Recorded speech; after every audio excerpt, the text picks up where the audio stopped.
Selain ada Pak Arianto Sutadi dan juga Mas Hairil Halim dari Amnesty International Indonesia, saat ini Shirley Anavita, pemengaruh atau kreator konten yang juga menjadi korban teror saat ini juga ikut bergabung lewat sambungan dalam jaringan. Assalamualaikum Mbak Shirley, apa kabar?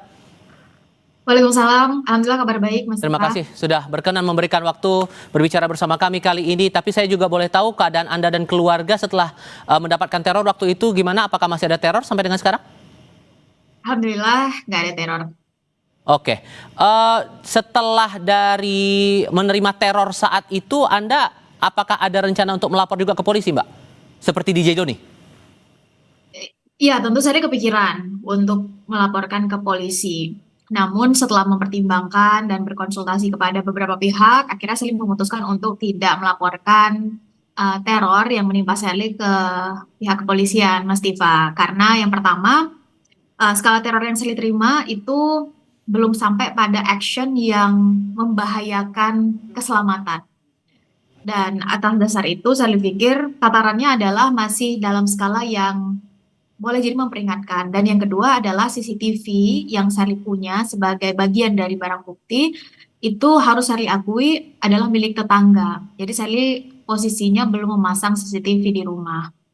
Nah, dengan posisi CCTV itu adalah milik tetangga dan tetangga juga sudah sangat suportif, kooperatif sampai saat ini, maka saya pikir tidak perlu melaporkan ke kepolisian. Ditambah posisinya dalam 2-3 hari ke depan, saya juga akan kembali ke Aceh untuk menyalurkan bantuan bersama rumah zakat. Jadi saya pikir dengan melaporkan itu ke polisi, tentu akan banyak nanti proses yang akan tertunda. Saya pikir demikian. Adakah ketakutan tersendiri juga dari Anda, Mbak Shirley, kalau kemudian ini diadukan ke polisi? Tentu tidak. Saya pikir apa yang dilakukan oleh Bang DJ Joni itu saya pikir sudah tepat. Kalau yang terjadi di Shirley, eskalasinya itu lebih dari yang sekarang, saya pikir Shirley juga akan melakukan hal yang sama. Dan dengan pola, yang pertama pola yang serupa, yang kedua pesan yang serupa, yang ketiga waktunya yang berdekatan, maka sebetulnya ada asumsi atau ada dugaan sebetulnya apa yang terjadi di Shirley boleh jadi diorkestrasi oleh pihak yang sama dengan yang terjadi pada Bang Doni. Nah, artinya ketika Bang Doni sudah melaporkan, ketika pelakunya tertangkap atau terungkap, saya pikir itu juga akan langsung berpengaruh pada bagaimana atau teror yang terjadi di Shirley. Shirley berasumsi seperti itu, Mas Diva. Saya coba mau memastikan lagi, apakah setelah mendapat teror itu ada ancaman dari pihak tertentu yang mengarah ke Anda dan keluarga kalau ini diadukan ke polisi, Mbak Shirley? Nggak ada, Mas.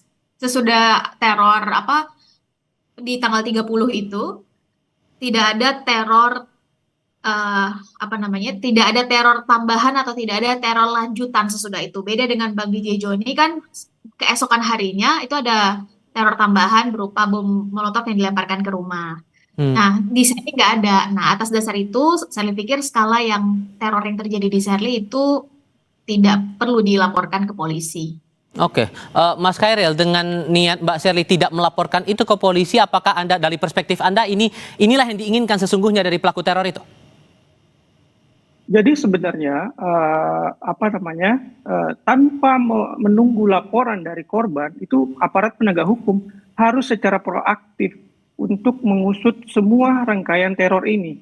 Jadi tidak harus menunggu dari Mbak Shirley untuk melakukan pelaporan ataupun aktivis Greenpeace dan DJ Doni untuk membuat laporan, karena kasusnya ini sudah menjadi perhatian publik. Jadi disinilah tugas aparat penegak hukum untuk secara proaktif mengusut, itu yang pertama. Karena pertama, negara telah gagal memberikan perlindungan kepada warga negaranya. Nah, itu ujian pertamanya. Ujian keduanya adalah apakah negara mau gagal lagi untuk mengungkap pelakunya ke publik. Jangan sampai negara gagal 2 kali memberikan perlindungan kepada warga negara. Jadi ada atau tidaknya laporan dari korban, aparat penegak hukum harus secara proaktif untuk mengusut secara tuntas rangkaian serangan teror ini. Bisakah kemudian itu dilakukan Pak Ari tanpa harus nunggu aduan dulu, polisi bisa proaktif? Ya, memang seharusnya begitu. Ya, jadi tadi kalau Mbak Shirley nggak mau melapor, itu saya juga maklum karena kepentingannya begitulah. Ya, kebiasaan disitulah kesulitan daripada polisi ya. Karena semakin sedikit kesaksian yang masuk itu, semakin sulit kita untuk mengungkap siapa pelakunya. Jadi seharusnya ini ya, mumpung Mbak Sherly masih di sini ini ya, sebelum berangkat ke Aceh, mestinya penyidik menghubungi Mbak Sherly, nanya apa-apa ini sih kira-kira yang bisa diinikan. Barangkali juga mungkin kalau lewat handphone bisa dilacak handphonenya berapa di sana. Itu sangat membantu sekali untuk melacak ya. Hmm. Terutama jejak digital itu ya, kalau ada saja itu sangat mudah sekali untuk melacaknya itu Mbak. Jadi saya harapkan mudah-mudahan sebelum Mbak pergi nanti itu sudah ada polisi yang menghubungi Mbak gitu untuk mencari-cari informasi yang ada apa alat bukti ataupun kesaksian ataupun informasi yang berkaitan dengan itu nanti untuk membantu ini Mbak, karena tanpa adanya bantuan daripada tambahan saksi-saksi akan sulit bagi penyidik, karena ini kan jejaknya kan tidak kelihatan sekali ya, jejak kejadiannya itu misalkan rekaman CCTV juga tidak ada. Paling pol cuma jejak digital daripada komunikasi. Oke. Atau kesaksian-kesaksian dari orang yang ada. Tapi bahasanya Pak Ari, sorry saya potong, bahasanya sampai dengan saat ini dari Polda Metro Jaya masih baru menerima dari laporan DJ Doni dan masih menunggu pihak lain untuk melapor. Kesan bahwa ini tampaknya, ada kesan bahwa polisi tampak hati-hati sekali di sini untuk proaktif langsung mengecek siapa-siapa saja pihak-pihak mengalami teror serupa. Ini gimana membaca itu? Itu bukan kehati-hatian kalau itu. Kalau menurut saya sekarang polisi begitu dengar kayak gini harusnya malam ini juga anggota polisi ada datang ke tempatnya Mbak Sherly itu terus tanya informasinya. Nggak harus dipanggil, nggak harus nunggu, harus laporan. Kalau laporan kan habis waktunya. Lagi pula kan kepentingannya juga akan terganggu. Tapi mestinya polisi yang proaktif. Karena ini menjadi tantangan daripada polisi. Kalau sampai tadi ya kita nggak bisa ngungkap, itu dianggap kita itu nggak bisa melindungi warga negara lah, kemudian ada kesengajaan lah. Baik. Itu bisa jadi tudingan itu ke situ. Makanya ini mumpung ini ada di TV, mudah-mudahan ada polisi yang dengar gitu ya. Nanti habis ini atau kalau perlu Pak Sherly telepon aja ke polisi Mbak. Jadi Mbak ngasih informasi gitu. Oke. Polisinya diundang ke tempat Mbak pasti mau Mbak kalau itu. Oke. Saya kira itu pendapat saya. Oke, Mbak Sherly, dengan kasus semacam ini kasus pertamakah atau sebelumnya Anda pernah mengalami hal semacam ini juga? Mbak Sherly?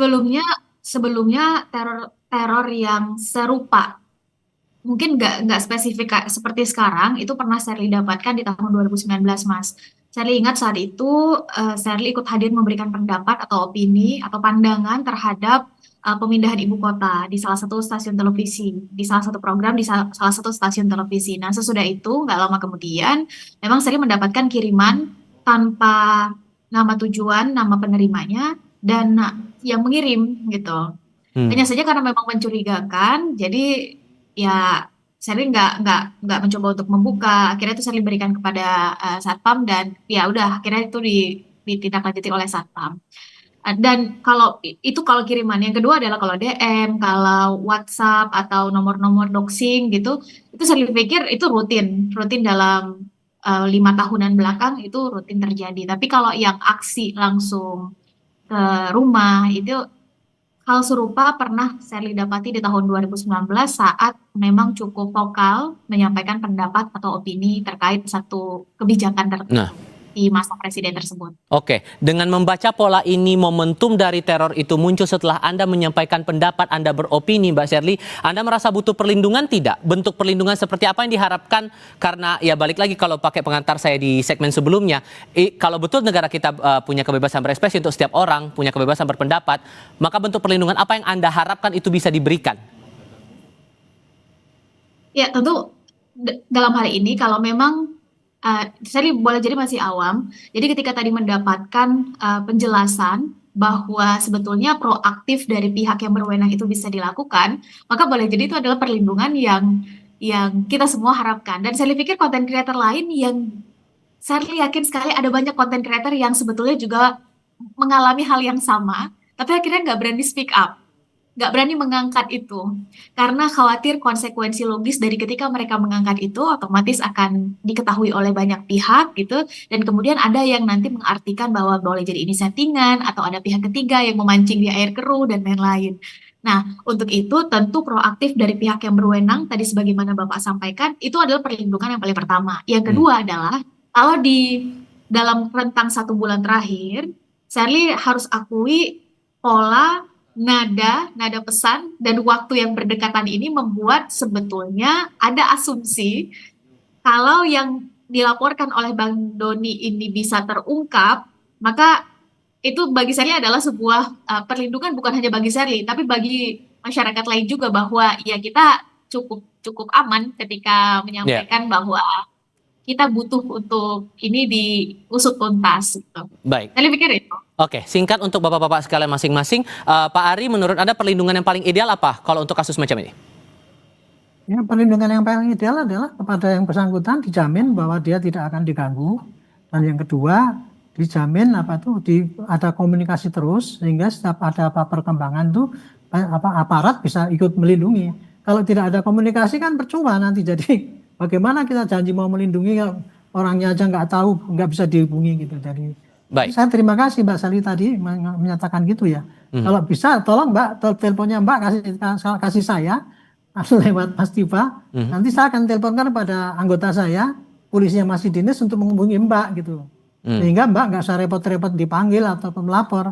Tapi polisi akan sangat berterima kasih kalau mendapatkan informasi yang tambahan dari Mbak itu. Baik. Karena itu satu-satunya kesempatan yang bagus untuk bisa melacak ini. Oke. Daripada nanti cuma dituduh sama orang lain bahwa kita nggak mampu, kita nggak serius dan sebagainya itu. Saya kira polisi akan senang gitu Mbak. Terima kasih. Oke, Mas Hairil, menurut Anda perlindungan seperti apa yang harusnya bisa didapatkan para aktivis dan pengaruh atau siapapun pihak yang bersuara kritis tentang berbagai hal di publik?